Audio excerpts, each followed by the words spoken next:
우리는 지난주에 회당장 야이로를 믿음의 사람으로 만들기 위하여 예수님께서 고난이라는 소재를 사용하셨고 지체하심이라는 소재를 사용하셨다. 우리는 이걸 살펴봤습니다. 그래서 여러분, 우리가 고난 때문에, 고통 때문에 우리가 예수님을 찾게 된다면 물론 그것은 너무나 아픈 일이지만 그건 변장하고 찾아오는 하나님의 축복인 줄로 믿습니다. 이건 예수님의 지체하심도 마찬가지입니다. 내가 지금 기다리고 있는 이 기다림은요, 나만 기다리고 있는 것이 아니라 저와 여러분이 하나님을 신뢰하기를 원하는 하나님의 기다림의 시간이기도 하다는 겁니다. 그리고 또 하나는, 하나님은 내가 원하는 모습대로 움직일 수 있는 분이 아니고 하나님은 당신의 주권과 스케줄에 따라 움직이는 분이라는 겁니다. 그런데 사실 이건 우리가 머릿속으로 이해는 하지만 실제 우리의 삶에서 이런 기다림을 겪게 될 때 우리는 너무나 힘이 든 거예요. 지금 나는 급해 죽겠는데 갑자기 보도 듣도 못한 웬 여자가 튀어나오는 거예요. 그리고 예수님은 먼저 기도했던, 내가 먼저 찾았는데 주님은 내 문제를 먼저 해결해 주기보다는 지금 내 딸의 목숨이 왔다 갔다 하는 이 딸의 어려움을 고쳐주는 것이 아니라 문제가 뭡니까? 늦게 나타난 보도 듣도 못한 이 여자를 고쳐주는 겁니다. 여러분 한번 생각해 보세요. 이런 예수님이 얼마나 야속하겠습니까? 마치 이런 거 아닙니까? 내가 먼저 저 사람보다 예수를 믿었고 내가 먼저 기도했어요. 나는 지금 이 문제로 기도한 지가 1년이 지나고 2년이 지나고 5년이 지났습니다. 그런데 하나님은 그렇게 간절히 기도한 나의 기도에 대해서는 응답해 주지 않고 믿은 지 얼마 안 된 저 사람의 기도는 턱하니 응답해 주는 거예요. 내가 그렇게 간절하게 직장을 구하고 내 진로를 놓고 기도하는데 남들은 응답받아서 다 출근하는데 나는 여전히 아침에 가방을 메고 도서관으로 들어가는 거예요. 여러분, 만약 저 같으면요, 기도하면 할수록, 믿으면 믿을수록 내 속에 열불이 날 것 같습니다. 그리고 목사님의 이런 말씀, 그래도 기도하자, 정말 이런 말은요 듣기 싫을 것 같아요. 그리고 예수님과 이 여자가요 정말 미울 것 같습니다. 저는 예수님이 너무너무 나에게 있어서는 불공평한 분이다, 이렇게 원망을 많이 했을 것 같습니다. 그러나 여러분, 오늘 우리가 말씀에서 분명히 알아야 될 사실이 하나 있다는 겁니다. 이런 예수님의 모습이 왜 내 기도는 더디게 지체하시고 왜 남의 기도는 빨리 들어주는지 우리의 머릿속으로는 이 예수님의 뜻을 알 수 없고 이해할 수 없지만 오늘 말씀이 우리에게 주는 은혜가 뭔지 아십니까? 나와 다른 사람 간의 기도 응답에 대한 시간차는 분명히 있지만 예수님은 우리의 간구하심에, 우리의 기도에 반드시 응답해 주신다는 사실입니다. 그리고 성경은 분명히 이걸 말해주는 거예요. 자, 마태복음 7장 7절 8절 읽어볼까요? 시작. 구하라, 그리하면 너희에게 주실 것이요, 찾으라, 그리하면 찾아낼 것이요, 문을 두드리라, 그리하면 너희에게 열릴 것이니 구하는 이마다 받을 것이요, 찾는 이는 찾아낼 것이요, 두드리는 이에게는 열릴 것이니라. 아멘. 그리고 그 다음 11절에 이렇게 말합니다. 너희가 악한 자라도 좋은 것으로 자식에게 줄 알거든 하물며 하늘에 계신 너희 아버지께서 구하는 자에게 좋은 것으로 주지 않겠느냐. 사실 오늘 말씀에서도요, 중간에 끼어든 이 여자만 예수님께 고침을 받은 게 아니라 예수님의 지체하심으로 말미암아 내 속이 바삭바삭 타들어가던 이 야이로의 딸도 살아난 줄로 믿습니다. 그러니 여러분, 오늘 우리에게 필요한 것은 결코 쉬운 이야기는 아니지만 그럼에도 불구하고 하나님을 신뢰하면서 견뎌내고 버티는 여러분 되기를 축복합니다. 오늘 이렇게 예수님은요 12년 된 혈류병의 여자와 야이로의 딸을 고쳐주십니다. 그런데 오늘 말씀을 가만히 읽어보면 이 두 사건을 예수님이 해결해 주면서 공통적으로 하신 말씀이 있다는 거예요. 그게 뭐냐? 바로 믿음이라는 단어를 주님이 말하는 겁니다. 자, 48절을 보십시오. 예수님이 혈류병 여자에게 뭐라고 말합니까? 네 믿음이 너를 구원하였다. 그리고 결국 딸이 죽어버린 이 야이로에게도 주님이 50절에서 뭐라고 말합니까? 두려워하지 말고 뭐만 하라고? 믿기만 하라고 말씀하시는 거예요. 지금 주님은 믿음이라는 말을 공통적으로 말하는 거예요. 그래서 오늘 저와 여러분이요, 오늘 이렇게 말씀하시는 예수님의 말하는 믿음은 뭔가, 그리고 우리는 예수님께 어떠한 믿음을 보여야 되는지를 살펴보기로 합니다. 먼저 우리는요, 알아야 될 게 있습니다. 믿음에는 두 가지 종류의 믿음이 있다는 거예요. 그게 뭐냐? 구원받는 믿음이 있고, 또 하나는 기도응답, 하나님을 경험하는 믿음이 다르다는 것을 아셔야 되는 거예요. 오늘 예수님은 혈류병의 여인에게 네 믿음이 너를 구원했다는 거예요. 여러분, 이 구원은요, 그 12년 동안 고침받지 못했던 병에서의 구원도 의미하는 거예요. 마태복음 8장에 보면 로마 백부장의 하인이 병들어 죽어갑니다. 그러자 백부장이 예수님께 간구하죠. 주님, 우리 하인 낫게 해주십시오. 고쳐주십시오. 그러자 주님께서 마태복음 8장 13절에서 뭐라고 말합니까? 가라! 왜 가라 갑니까? 네 믿음대로 될지어다. 여러분, 내 믿음의 분량만큼만 하나님을 내가 경험할 수 있다는 것을 아셔야 돼요. 그래서 예수님은 믿음의 분량에 대하여 많이 말합니다. 네 믿음이 크도다 그렇게 말하기도 하고, 때로는 네 믿음이 적다고 말씀하기도 합니다. 그렇다고 여러분 오해하시면 안 됩니다. 내가 구원받는 것에 있어서는 내 믿음의 분량과는 아무런 상관이 없는 겁니다. 내가 예수님을 구주와 주님으로 믿기만 하면 우리는 내 믿음의 분량과는 상관없이 우리는 구원받은 줄로 믿습니다. 그러나 여러분, 우리가 신앙생활할 때 하나님의 살아계심을 경험하고 내가 간구하지만 그 기도에 대한 응답을 받는 데 있어서는 내 믿음의 분량만큼만 하나님을 경험할 수 있고 체험할 수 있다는 사실을 아셔야 돼요. 그러니 여러분, 내가 하나님을 경험하고 싶고 기도에 대한 응답을 받고 싶다면 뭐가 필요합니까? 하나님을 신뢰하는 내 믿음의 분량, 내 믿음의 폭, 내 믿음의 크기를 여러분 키우셔야 될 줄로 믿습니다. 그럼 내 믿음은 어떻게 키울 수 있을까? 다른 게 아니에요. 말씀을 가까이 하셔야 됩니다. 성경을 보셔야 돼요. 말씀이 곧 하나님이고 말씀이 곧 예수님이기에 여러분, 어떻게 보면 기도 많이 한다고 믿음이 커지지 않습니다.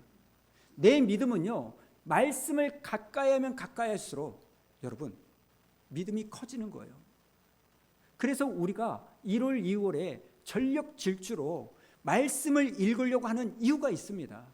그 이유는요, 내 믿음이 커져서 뭘 받게 하려고요? 복 받게 하려고. 복은요, 내 믿음의 폭이 커질 때 받아지는 거예요. 사랑하는 여러분, 여러분 하나님을 신뢰하는 믿음의 사이즈를 좀 키우시기 바랍니다. 하나님은 폭포수와 같이 은혜를 부어주시는데 여러분, 이 컵의 믿음의 분량을 가지고 있는 사람과 대야의 믿음의 분량을 가지고 있는 사람의 그 은혜를 담는 양은 다를 수밖에 없는 거예요.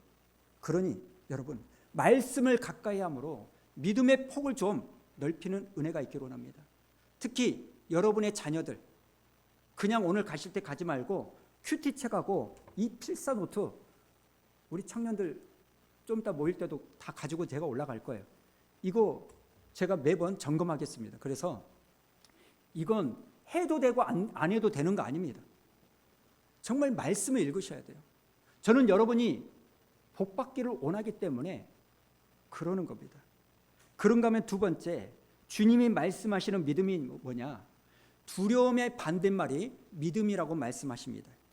지금 딸이 죽었다는 이 소식을 들었던 야이로에게 50절에 예수님은 뭐라고 말합니까? 두려워하지 말고 믿기만 하라라고 말합니다. 사실 우리는요, 믿음의 반대말을 안 믿는 것, 불신이라고 생각하지만 성경은 뭐라고 말하냐? 두려움과 걱정과 근심이 믿음의 반대말이라고 말하는 겁니다. 그래서 마태복음 6장을 보면 주님께서 수없이 많은 말씀 가운데 우리에게 말씀하시는 하나가 뭐냐? 무엇을 먹을까? 무엇을 입을까? 무엇을 마실까에 대한 염려를 하지 말라라고 쭉쭉쭉쭉 설명을 합니다. 그런데 그 염려에 대해서 말씀하시고 나서 주님이 결론을 뭐라고 내느냐? 자, 마태복음 6장 30절 우리 한번 읽어볼까요? 시작. 오늘 있다가 내일 아궁이에 던져지는 들풀도 하나님이 이렇게 입히시거든 하물며 너희일까 보냐. 자, 그리고요, 그 다음에 이 맥락이 맞으려면 뭐라고 말해야 됩니까? 이 염려가 많은 자들아, 이렇게 말해야 돼요. 왜요? 지금 주님은 염려에 대해서 끊임없이 말하고 있기 때문에 염려가 많은 자들아 이렇게 책망하셔야 되는데 뭐라고 말합니까? 염려라고 말하지 않고 믿음이 작은 자들아 이렇게 말하는 거예요. 그러니까 내가 그렇게 염려와 근심과 걱정이 많은 것은 여러분 믿음이 적은 거예요. 그리고 그 다음 32절에 나오는 말씀처럼 여러분 하나님께서는 이 모든 것이 저와 여러분에게 필요한 것을 다 아시기 때문에 먼저 그분의 나라와 의를 구하시기 바랍니다. 그러면 이 모든 것을 우리에게 더해 주실 줄로 믿습니다. 그런데 여러분 사실 나에게 순간순간 찾아오는 이 염려와 걱정 우리는 어찌할 수 없습니다.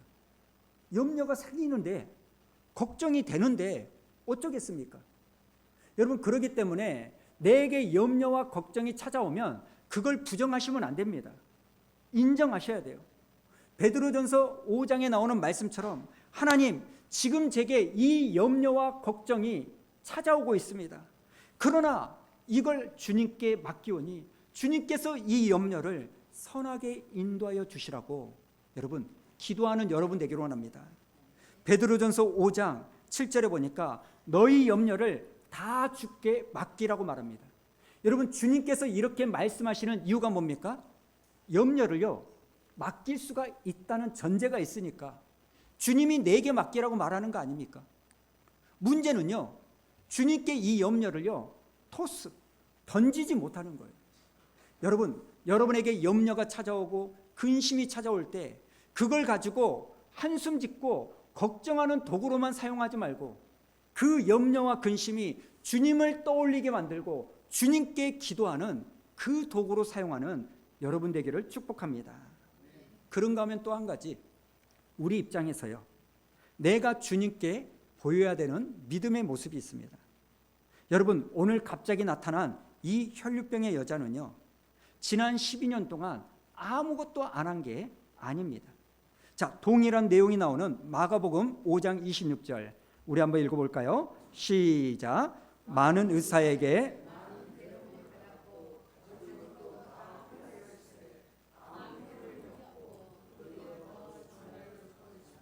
지금 많은 의사에게 이 여자는요 괴로움을 받았다는 겁니다. 지금 이 여자는요 자기의 병을 고침받고 싶어서 지난 12년 동안 수많은 의사를 찾아다닙니다. 이 의사를 찾아갔는데 효과를 못 봐요. 그럼 또 다른 의사를 찾아가기를 무려 몇 년을 했다는 거예요? 12년을 했다는 거예요. 그런데도 낫기는커녕 더욱더 중하여졌다는 겁니다. 여러분 왜 괴로움이 더해졌을까요? 우리가 알아야 되는 사실은요 지금 성경에 나오는 이 시대가 무려 2000년 전의 시대라는 겁니다. 지금의 의료기술과 그때의 의료기술을 똑같이 생각하시면 안 됩니다. 그 당시에는요 이런 유출병과 같은 이 치료를요 지금처럼 과학적으로 의료기술이 발달되지 않아서 치료하지 못했습니다. 제가 자료를 찾아보니까요 2000년 전에는요 굉장히 미신적이고 주술적인 치료가 횡행했다는 겁니다. 내가 어떤 의사를 찾아갔는데 의사가 하는 말이 계속 피가 난다고? 그래? 그럼 돌을 뜨겁게 달고 가지고 그 뜨거운 돌을 1시간 동안 네 배 위에 네 자궁 위에 올려놔봐. 그러면 나을지도 모르겠어. 그때 당시의 의료 행위는요 대부분이 이랬다는 거예요. 그런데 문제가 뭡니까? 괴로움은 괴로움대로 당하고 증세는 더 심해지고 가진 돈도 다 탕진하는 거예요. 설상가상으로 이 여자에게 더 고통스러운 사실이 하나 있는데 그게 뭐냐? 하나님의 율법의 정죄함이었다는 거예요. 신명기 율법에 따라서 몸에 피가 계속 나오는 것은 부정한 병입니다. 그래서 이 여자는요, 부정한 여자가 된 거예요. 그런데 문제는 이 여자와 접촉한 그 사람도 부정해지기 때문에 이제 어느 누구도 이 여자와 가까이 있지를 못하는 겁니다. 여러분 한번 생각해 보세요. 얼마나 외롭고 고독하고 힘들었겠습니까? 누구보다도 위로를 받고 싶고 누구보다도 돌봄을 받고 싶은데 역설적이게도 하나님의 율법 때문에 어느 누구에게도 가까이 갈 수도 없고 다른 사람도 내게 올 수 없는 이 여인의 신체적 절망, 정서적 절망, 이 종교적인 절망, 이것을 무려 몇 년을 겪었다고요? 12년을 겪었다는 거예요. 여러분, 이스라엘에 있어서 10이라는 숫자는 완전수입니다. 그러니까 이 여인의 절망은요, 완벽한 절망이었습니다. 그럼에도 불구하고 오늘 말씀해 보니까 이 여자가 어떻게 합니까? 포기하지 않고 또 예수님께 나오는 거예요. 우리 같으면 여러분 12년 정도면요 포기할 것 같아요. 나는 어쩔 수 없구나. 내 몸 한두 사람 의사에게 찾아가 봤어. 이대로 내 인생은 끝이구나. 여러분 또 계속해서 피를 흘리는 혈류병은요 어떤 문제를 일으킬까요? 빈혈 증세를요 끊임없이 이 여자에게 일으키는 겁니다. 그래서 이 여자는요 무기력증에 빠졌을 거예요. 우리 같으면 금방 포기해버릴 겁니다. 그리고 이때는요 오늘날처럼 매일매일 샤워를 할 수 있는 그 시대가 아닙니다. 그래서 이 여자에게는요 어떤 지독한 냄새가 났을 거예요. 여자로서 굉장히 수치스럽고 대인기피증에 걸리기 딱 좋은 상황입니다. 우울증, 죽고 싶다. 이런 인생 살아서 뭐하나. 우리는 금방 이런 생각에 빠져들 겁니다. 그런데 이 여자는요 예수님에 대한 소문을 듣고 나서 또 한 번 예수님께 찾아오는 거예요. 여러분 회의당장 야이로도 마찬가지 아닙니까? 사람들이 49절에서 이렇게 말합니다. 회당장에게 뭐라고 말합니까? 당신 딸이 죽었다고, 끝이다고 이렇게 말합니다. 그런데도 야이로는 어떻게 합니까? 그럼에도 불구하고 주님과 함께 가던 그 길을 떠나지 않습니다. 여러분 뭘 의미할까요? 보이는 상황은 다 무너질지라도 보이는 상황은 뭡니까? 당신 딸은 죽었어. 그러니 주님을 더 이상 귀찮게 하지 마시오. 당신 몸은 더 이상 손을 쓸 수가 없어. 그럼에도 불구하고 이 두 사람은 예수님을 찾아오는 겁니다. 우리 머릿속으로는 예수는 그리스도시요 나의 왕입니다. 머릿속으로는 예수님은 우리의 모든 병을 치유해 줄 수 있다. 이 머리로는 내가 압니다. 그리고 가만히 앉아 있는 게 아니라 지금 야이로와 이 여자의 믿음은요 머리로만 믿고 끝나는 그 믿음이 아니라 이 사람들의 믿음은 예수님께 나오는 믿음이었다는 사실을 기억하시기 바랍니다. 어떻게 나옵니까? 자기의 상황이 다 끝났어요. 딸은 죽었고 자기 몸은 그 어디에서 효과를 보지 못하고 이 사람 저 사람이 내 몸을 치료한다고 하다 보니까 오히려 내 몸은 더 망가졌어요. 돈도 다 떨어졌습니다. 사람들도 처음에는 좀 있다가 이제는 내 옆에 아무도 없어요. 결정적으로 하나님의 율법이 나를 부정하다고 정죄합니다. 이젠 끝이에요. 여러분 이런 인생 살아서 뭐 하겠습니까?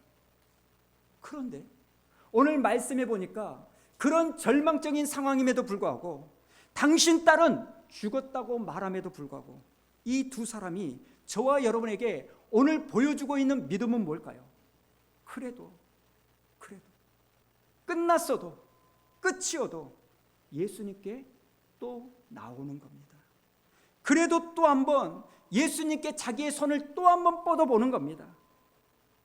여러분 야고보서에 보면 살아있는 믿음과 죽어있는 믿음을 2장 26절에 말합니다. 여러분 살아있는 믿음은 뭡니까? 성경에 나오는 사건은 믿는데 내 삶에서도 그 사건이 동일하게 주님께 가지고 나아가면 내 문제도 풀어질 거라는 믿음이 있는 것이 살아있는 믿음이고, 죽어있는 믿음은 성경에 나오는 사건은 믿지만 내 삶에서 기도해도 이건 안 돼. 내 상식 안에서만 믿는 것은 죽은 믿음이라는 겁니다. 사랑하는 여러분, 저와 여러분의 믿음이 교리에 묶여 있고 상식 안에만 갇혀 있는 그런 잘못된 믿음이 아니라 오늘 이 회당장처럼 당신 딸은 죽어버렸다고 말하는 12년의 혈류병의 여인처럼 수많은 사람들이 고쳐주겠다고 나에게 찾아와서 내 몸을 오히려 엉망진창으로 만들어서 더 이상 손쓸 수 없는 이 여자처럼 끝이 나버렸어도, 끝이어도, 그래도 예수님께 또 나오고 상황이 다 무너졌어도 그럼에도 불구하고 오직 주님만이 나의 소망인 줄로 알고 그 주님께 또 한 번 우리의 손을 뻗어내는 여러분이 되기를 주님의 이름으로 축복합니다. 여러분, 이게 우리가 가져야 될 믿음이라는 거예요. 그래서 믿음은 뭐냐? 오늘 설교 제목처럼 한 번 더 믿는 것이 믿음입니다. 자, 우리 한번 읽어볼까요? 시작. 믿음은 한 번 더 믿는 것이다. 다시 한번 읽어봅니다. 시작. 믿음은 한 번 더 믿는 겁니다. 아멘. 출애굽기에 보면 우리가 잘 아는 10가지 재앙이 나옵니다. 여러분, 첫 번째 재앙이 뭔 재앙입니까? 머리를 막 한번 생각해. 무슨 재앙이에요? 물이 변하여 피로 바뀌는 재앙이에요. 여러분 한번 생각해 보세요. 애굽에 있는 모든 물이 피로 바뀌니까 온 나라가 피비린내가 진동하지 않겠습니까? 목이 말라서 물을 떠먹으려고 항아리에서 바가지로 확 팠더니 물이 아니라 뭐예요? 피예요. 쌀을 씻으려고 물을 딱 떴더니 여러분 피예요. 피로 쌀을 씻어가지고 밥을 안 칠 수 있습니까? 온통 애굽이요 피바다가 된 거예요. 그리고 이렇게 물이 피로 바뀌는 그 재앙을 보고 애굽 사람들과 이스라엘 사람들은 야, 정말 하나님은 무서우신 분이구나, 전능하신 분이구나, 이걸 생각했을 겁니다. 그런데 문제가 뭡니까? 이런 어마무시한 그 재앙을요 온통 피바다가 됐음에도 불구하고 애굽의 바로가요 이걸 견디어내는 거예요. 그래서 하나님께서 두 번째 재앙, 무슨 재앙입니까? 개구리 재앙을 내립니다. 온 개구리가요 개구리들로 넘쳐나는 거예요. 이것도 한번 생각해 보세요. 밥을 먹으려고 밥솥을 딱 열었더니 그 안에 뭐가 있어요? 개구리. 지금부터 제가 물어보는 것에 전부 다 개구리라고 대답하시면 돼요. 내가 피곤해서 이제 밤에 자려고 이불을 딱 들쳤는데 그 안에 뭐가 있는 거예요? 개구리가 있는 거예요. 아침에 일어나서 화장실이 급해가지고 화장실에 가서 변기 뚜껑을 열고 이를 보려고 하는데 거기에 뭐가 있어요? 개구리 수십 마리들이 개굴 이러고 있는 거예요. 여러분 차를 타고 출근하러 가는데 여기저기에 개구리가 밟혀가지고요 내장이 다 터져 나와 있는 거예요. 개구리의 그 사체가 온 거리에 퍼져 있고 냄새가 지독하게 나는 겁니다. 여러분 얼마나 끔찍합니까? 제가 이렇게 말하면 목사님 과장이 너무 심합니다 이렇게 말하겠지만 아닙니다. 여러분 이건요 개구리 축제가 아니라 개구리 재앙입니다. 여러분 제가 적게 말했으면 적게 말했지 절대 과장이 아닙니다. 여러분 이렇게 개구리의 재앙을 겪으면서 사람들은 다시 야, 하나님은 전능하신 분이구나, 놀라운 분이구나, 무서우신 분이구나, 이걸 절실히 깨달았을 거예요. 그런데 문제는 또 애굽의 바로가 이 개구리의 재앙을 견디어내는 거예요. 한번 생각해 보세요. 첫 번째 물이 피로 바뀌는 재앙도 견디고 그 끔찍한 개구리 재앙도 견디어내고 그리고 이러한 재앙을 무려 몇 번이나? 9번이나 견디어내는 이 바로를 보면서 오히려 이스라엘 백성들은요 하나님이 아니라 바로에 대한 두려움이 생겼을 거예요. 아니, 어떻게 저 바로는 하나님께 항복하지 않을까? 혹시 여기 9가지 재앙을 내린 하나님보다 이 바로가 믿는 신이 더 대단한 것은 아닐까? 여러분, 이런 생각들이 이스라엘 백성들 사이에 생기지 않았겠습니까? 그런데 여러분, 바로 이런 상태에서 하나님께서 10번째 재앙을 내리시는데, 지금의 재앙까지는 전혀 다른 10번째 재앙을 내리시는 거예요. 무슨 재앙입니까? 장자의 죽음에 대한 재앙이에요. 그런데 이전의 재앙과는 다르게 하나님이 요구하는 것이 있어요. 9가지 재앙은 하나님이 홀로 일으켰는데, 이번 10번째 재앙은요, 이스라엘 백성들에게 양을 잡아가지고 그 피로 문설주를 다 발라라, 이걸 명령하는 거예요. 여러분, 이스라엘 백성들이요, 이 10번째 하나님의 요구를 들을 때 이 말씀을 믿음으로 순종하는 게 쉬웠을까요? 지금까지 애굽의 바로는요, 9가지 재앙을 엄청나게 받았음에도 불구하고 이 바로는요, 그것을 견뎌내고 흔들리지 않았습니다. 그렇기 때문에 이스라엘 백성들은 이 10번째 하나님의 명령을 들었음에도 불구하고 이런 생각을 했을 거예요. 아니, 우리가 하나님의 재앙을 한두 번 봐? 무려 9번이나 봤어. 하나님이 이 재앙을 내리면 뭐해? 또 9번처럼 바로가 이걸 견뎌낼 텐데, 그렇게 견뎌낼 거면 우리가 힘들게 무슨 양을 잡어, 왜 냄새나게 끔찍하게 문설주에 피를 발라야 돼? 하지마. 이것도 하나님이 일으켜봤자 바로가 견뎌낼 거야. 내가 이거 한두 번 해본 거 아니잖아. 우리는 분명히요, 그렇게 말을 했을 거예요.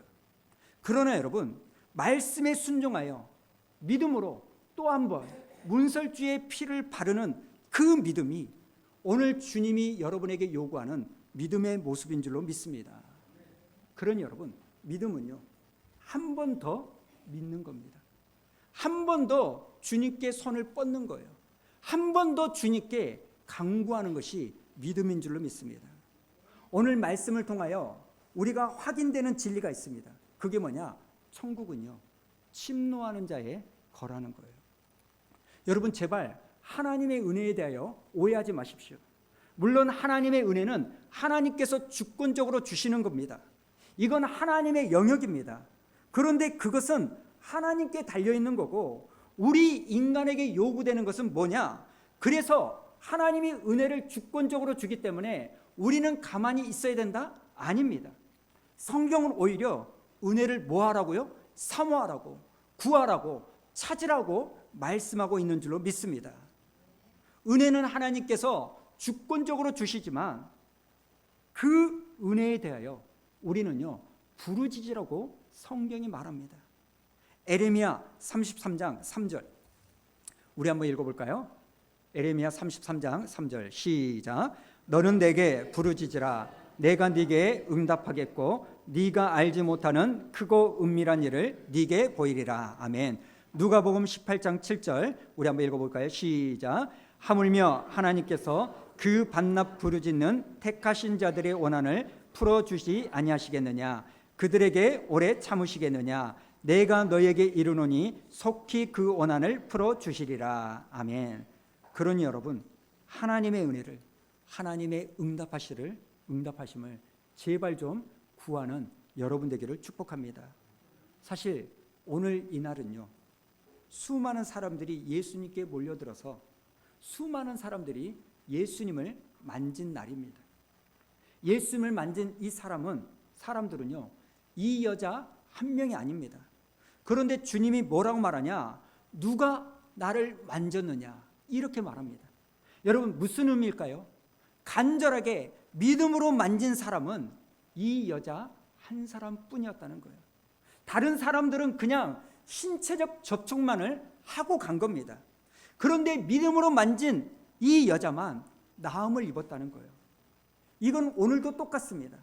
오늘날 수많은 사람들이요, 주일날 이 시간에 이곳에 모여 예배를 드립니다. 모두가 다 이곳에서 주님을 에워싸고 예배를 드리고 있습니다. 그런데 그렇다고 해서 모든 사람에게 풍성한 하나님의 은혜가 임한 건 아닙니다. 그럼 누구에게만 역사가 나타난다고요? 믿음으로 주님께 손을 뻗은 사람에게만 역사가 일어나는 거예요. 저는 여러분이 습관적으로 이곳에 나오지 않는 은혜가 있기를 축복합니다. 믿음을 가지고 교회로 올 때 배웅수 목사가 무슨 말을 할까? 이게 아니라 오늘 하나님은 나에게 어떤 말씀을 주실까? 내가 어떤 모습을 보이기를 원하실까? 무엇으로 하나님을 내가 기쁘시게 할까? 여러분, 이 사모함을 가지고 주님께 나오는 여러분 되기를 축복합니다. 하나님, 오늘 나도 이 여자처럼 믿음으로 손을 뻗습니다. 내가 믿음으로 주님의 옷자락을 만집니다. 하나님, 그리하오니 주님께서 이 여자의 병을 고쳐주셨던 것처럼 내 삶도 개입하시고 간섭하여 주셔서 안심하라, 네 믿음이 너를 구원하였다라는 그 음성의 역사가 내게도 일어나기를 원합니다. 이런 사모함이 갖는 여러분 되기를 축복합니다.